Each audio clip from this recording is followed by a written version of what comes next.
Hello guys. Good afternoon. कैसे हैं आप सब लोग? सब राम राम, जय श्री कृष्णा। हम आज का टॉपिक बना रहे हैं मायके से लूट कब तक। आजकल देखा गया है, पुराने ज़माने से चला आ रहा है कि लड़कियों की शादी होती है तो कहा जाता है कि कन्यादान, कन्या का दान सबसे बड़ा दान होता है।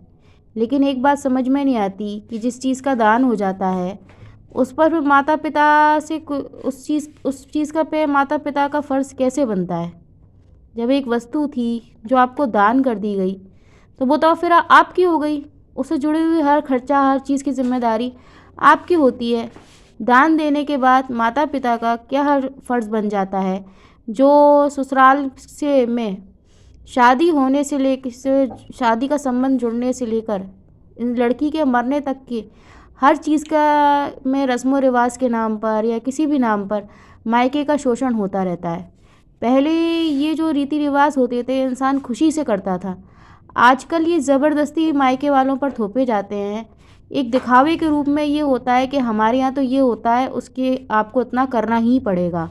एक तरीके से मजबूर किया जाता है मायके वालों को कि ये चीज़ हमारे यहाँ होती है, आप इस तरह से कीजिए, हमारे यहाँ तो ये होता है, आपको ये देना पड़ेगा, आपको ये करना पड़ेगा। लेकिन क्यों करना पड़ेगा? जब हमने आपको चीज़ दान कर दी तो वो आपकी हो गई। जब लड़की तो दान वस्तु तो है नहीं जो दान की जाती है, लेकिन अगर समाज में है, शुरू से कहा जाता है कि कन्या का दान किया जाता है तो दान होने के बाद तो चीज़ आपकी हो गई ना। तो फिर उसके लिए हम कुछ भी क्यों देंगे? आपका मांगने का क्या हक बनता है? क्यों मांगते हैं आप लोग? कि त्योहार है तो हमको बायना चाहिए, बच्चे हो गए तो हमको पत चाहिए, लड़की मरी तो हमें मायके से ब्यालू चाहिए, खिचड़ी के पैसे चाहिए, शॉल चाहिए, फलाना चाहिए, ढिकाना चाहिए, कुछ ना कुछ चाहिए मायके से। कभी माई लड़की अगर मायके गई है तो मायके वाले ने कुछ नहीं दिया, तू खाली हाथ आ गई। अरे भाई क्यों देंगे? वो मिलने ही तो गई थी अपने परिवार से। आपको इतना क्यों लेना हुआ है? एक तो उन्होंने आपको अपनी लड़की दी, अपनी जो पाल पोस के इतनी बड़ी की, उस पर आप उनसे दहेज भी मांगते हो, रस्म रिवाज के नाम से भी मांगते ही रहते हो। शादी में भी आपके खूब सारे खर्चे वो बेचारे उठाते हैं कि भाई दान दे रहे हैं, एक तो आप उनको उल्टा कुछ दो, तो वो तो है नहीं है, और उल्टा उनसे करवाते हो, लेते हो, सब कुछ उनसे ले लेते हो। फिर उसके बाद में जब वो शादी होके आ जाती हैं तब भी बच्चे हों, बीमार हों तो तुम अपने मायके चली जा। करवाने के लिए हम लोग हैं, हमारा तो करने के लिए आई है, करते बहू का फ़र्ज़ होता है, बहू को सेवा करना चाहिए, बहू के काम होते हैं। तेरे माँ बाप ने कुछ सिखा के नहीं भेजा तुझे, तू कुछ नहीं करती है यहाँ पर आकर, कैसे तेरी ज़िंदगी कटेगी? भाई तेरे को तेरे माँ बाप के घर वापस भेज देंगे। भाई क्यों भेज देंगे? जो चीज़ दान होके आपके यहाँ आ गई वो तो आपके घर की हो गई, उसको मायके क्यों भेज दोगे? भाई बच्चे हो जाए तो जापे के लिए तेरे मायके वाले माँ बाप रख लेंगे। तेरे माँ बाप ये नहीं कर सकते क्या? तेरे माँ बाप वो नहीं कर सकते क्या? भाई तू अपने मायके से जे तेरे ये नहीं आया, तू अपने मायके से जे ले आ जाके क्यों? भाई जब चीज़ आपकी हो गई, आपके घर आ गई, तो फिर आप मायके वालों को क्यों लूटना चाहते हो? या आपको ये हक अधिकार किसने दिया? और क्या कारण है कि मायके से लूट ख़त्म नहीं होती आप लोगों की? किस अधिकार से आप लोग मांगते हो? एक तो पली पलाई लड़की ले लेते हो, ऊपर से उसको घर में नौकरों चाकरों जैसा उसके संग व्यवहार करते हो, ऊपर से उसे सारे घर के काम कराते हो, तब उसको आप 2 वक्त का खाना खिलाते हो, उसमें भी आप उसको पे एहसान जताते हो कि भाई तेरा खर्चा तो हम उठा रहे हैं पूरा, तेरी सारी ज़रूरतें हम पूरी कर रहे हैं। तो क्या वो आपकी ज़रूरतें पूरी नहीं करती है? क्या वो आपका ख्याल नहीं रखती है? या वो आपके घर की सारी चीज़ें नहीं करती है? तो वो तो आप पे एहसान नहीं जताती है कि भाई मैंने आपका खाना बनाया, मैंने आप सबके कपड़े धोए, या मैंने आप सबके बर्तन मांजे, या मैंने घर की सफाई की, या मैंने कपड़े ला के ऊपर से तय किए, या बर्तन जमाए, या मैंने बाजार से जाके सामान लेके आई। तो फिर आप लोग ये एहसान क्यों जताते हो कि तू हमारे घर में रह रही है, हमारा खा रही है? अरे तो भाई आपके घर में दान होके आई है तो आपके घर में ही तो रहेगी, आप ही का तो खाएगी। और बहुत से लोग तो उसमें ऐसे होते हैं जो भाई ब्याह के ले आते हैं और जिम्मेदारियां भी नहीं उठाते हैं। उनका कोई समाज वाले विरोध नहीं करते कि भाई ये क्या बात है, आप क्यों जिम्मेदारी नहीं उठाएंगे?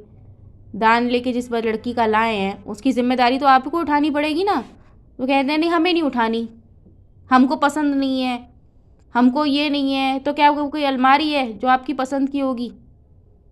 अरे भाई इंसान है, कुछ चीज़ें उसमें उसको भी आपके अंदर नापसंद होंगी, तब भी तो वो आपके संग एडजस्ट करके रह रही है कि नहीं रह रही है। तो फिर आप उसके साथ एडजस्ट करके क्यों नहीं रहेंगे? आपको भी कुछ समझौते करने पड़ेंगे ना। आजकल तो दान की हुई चीज़ भी चाहिए, और दान देने के बाद में वो ना काम धेनु भी चाहिए, और संग में वो धन भी दे, ऐसी भी चाहिए। भाई ऐसी तीनों चीज़ें आपको दोनों हाथ ये ना घी में और सर कढ़ाई में कैसे मिलेगा? कुछ ना कुछ तो आपको भी समझौते एडजस्टमेंट करना ही पड़ेगा ना, कि भाई नहीं ऐसा नहीं तो हम ऐसे ऐसे भी अपन लोग मिलके आपस में काम चलाएंगे। लेकिन नहीं, हमको एडजस्ट भी नहीं करना है, हमको सब कुछ चाहिए भी, और फिर हम अपनी अकड़ भी में भी रहेंगे। तो फिर ऐसे कैसे गृहस्थी चलेगी? ये बात समझ में नहीं आती है। और भाई जब इंसान जब तक मरता है तब तक वो अपने मायके से ही मांगेगा और मायके से ही लेगा, तो फिर लड़की का शादी करने का मतलब क्या होता है? शादी करने से क्या फ़ायदा है? लड़कियों से कहते हैं कि भाई शादी के बगैर तो सुख ही नहीं है कुछ भी, शादी ज़रूरी है, शादी करनी पड़ती है, शादी होना तो बहुत है ना, करना बहुत ज़रूरी होता है। तो भाई क्या ज़रूरी है शादी करने में? मुझे तो ये बात समझ में नहीं आती। शादी करना इसलिए ज़रूरी होता है कि एक 24 घंटे का आपको फ्री का मजदूर मिल जाए, उस पर आप मायके से खूब लूटपाट करते रहो और आपकी आमदनी बनी रहे। और फिर एक कहा जाता है कि भाई लड़कियों को कोई जन्म क्यों नहीं देता, लड़कियों की भ्रूण हत्याएँ क्यों की जाती हैं? अरे भाई इंसान भ्रूण हत्याएँ नहीं करेगा, जन्म देने में डरेगा नहीं तो क्या करेगा? भाई पहले लड़की को जन्म दो, फिर उसकी 15 20 25 साल तक उसकी सुरक्षा करो, पालो पोसो, उसको सब कुछ सिखाओ, बड़ा करो, पढ़ाओ लिखाओ, कमाओ बनाओ। उसके बाद में फिर उसकी दान दहेज दे के सब करके उसकी शादी करो, और फिर उसके बाद भी ज़िंदगी भर है ना लड़के वालों की मांगे पूरी करते रहो रस्मों रिवाज के नाम पर। और उसमें भी लड़के वाले नहीं रखें या परेशान करें या कुछ भी करें, तो मालूम पड़ा या तो लड़की आपकी गई मर जाएगी वो, या फिर आप उसका ज़िंदगी भर करते रहो। क्योंकि ससुराल वालों का तो कोई फ़र्ज़ बनता नहीं है ना। तो कोर्ट में कोई इसके कोर्ट में भी जाओगे आप तो क्या होगा? कोर्ट में 2 साल 4 साल 6 साल 7 साल तो आपको मेंटेनेंस मिलने में ही लग जाता है। कहा जाता है कि भाई धारा 125 लगा लो, 125 आपने लगा भी ली तो उससे क्या फ़ायदा होगा? भाई वो कह देंगे अभी आपका ऑर्डर होगा, चिंता नहीं करो, 1.5 2 महीने में आपकी डेट लगेगी। 1.5 2 महीने में डेट लगी, आप पहुँचे, अरे अभी तो वो जवाब देंगे, अभी तो वो हाजिर होंगे, अभी आपकी बहस होगी, अभी सबूत पेश किए जाएंगे, अभी ये होगा, बीच में 1 2 एप्लीकेशनें और घुस जाएंगी, कहीं वो हॉलीडेज़ पड़ गए, कहीं वो जज साहब छुट्टी पर हैं। 3 4 साल तो आपके नॉर्मली ऐसे ही निकल जाएंगे। तो तब तक क्या करें लड़कियाँ? क्या बैठी रहें? कैसे उनके संग बच्चे भी हों तो वो कैसे निर्वाह करें? इस कारण से लोग लड़कियाँ इंसान पैदा करने से डरता है कि भाई लड़कियों से पैदा करो, फिर मन फंस जाता है। तो भाई मन फंस गया तो ज़िंदगी भर अपने को भाई करना ही करना है उनका, भाई अपना बच्चा है तो अपन छोड़ भी नहीं सकते। परेशान है तो क्या करें, मजबूरी है, करना ही पड़ेगा।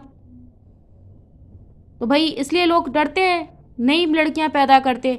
भाई लड़कियां पैदा करके उनकी सुरक्षा करके माँ बाप को पाल पोस के बड़ा करके मिलता क्या है? भाई आप लोग ये चाहते हैं कि लड़कियों की जनसंख्या बढ़े, लड़कियां सुखी रहें, संपन्न रहें, तो उनके लिए भी तो हमें तो कुछ समाज में कोई कदम उठाना चाहिए ना। हमारे आसपास जो लड़कियां रहती हैं, जो ब्याह के आती हैं हमारे मोहल्ले में, हमारे पड़ोस में, उनके संग अगर कुछ गलत हो रहा है तो हमें ही आवाज़ उठानी चाहिए कि नहीं, ये नहीं चलेगा।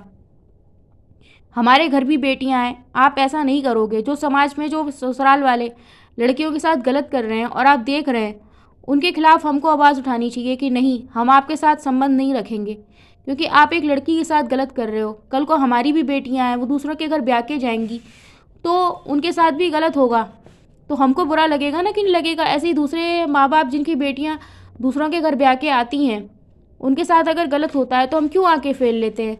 हम ये सोचते हैं कि भाई हमारे घर का मामला तो है नहीं, हमको क्या करना है, ये लड़की के संग गलत हो रहा है, इन लोगों का कुछ भी होगा, एडजस्टमेंट होगा या कुछ होगा, वो अपने घर भी चली जाएगी, तो भाई हमें तो उनके साथ ही रहना है। हम अपना पड़ोस का व्यवहार क्यों ख़राब करें, हम अपने मोहल्ले का व्यवहार क्यों ख़राब करें?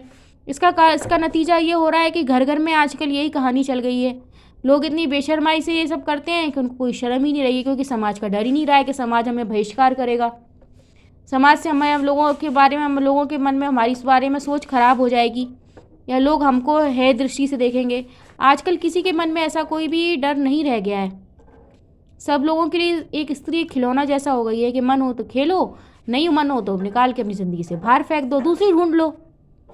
वही क्या हो गया, कोई दिक्कत थोड़ा ना है। किसी के लिए दान की चीज़ है, किसी के लिए खिलौना है। उसका अपनी कोई इच्छा तो है ही नहीं है कि वो रहना चाहती है या नहीं रहना चाहती है, कि कहाँ वो क्या करना चाहती है। उसका भी अपना कोई मन होना चाहिए ना, कि नहीं होना चाहिए। आप सभी बताएं, इस बारे में अपना विचार ज़रूर प्रकट करें कि क्या ये लूट बंद होनी चाहिए, क्या ये रस्मों रिवाज के नाम पर जो मायके का शोषण होता है वो आपकी नज़र में सही है या नहीं। कृपया अपनी सभी अपनी राय अपनी ज़रूर कमेंट बॉक्स में लिखें। अगर वीडियो पसंद आई हो तो प्लीज़ लाइक शेयर करके मेरे चैनल को सब्सक्राइब करें। हम आगे भी ऐसे मुद्दों पर ज़रूर बात करेंगे। आपका बहुत बहुत धन्यवाद।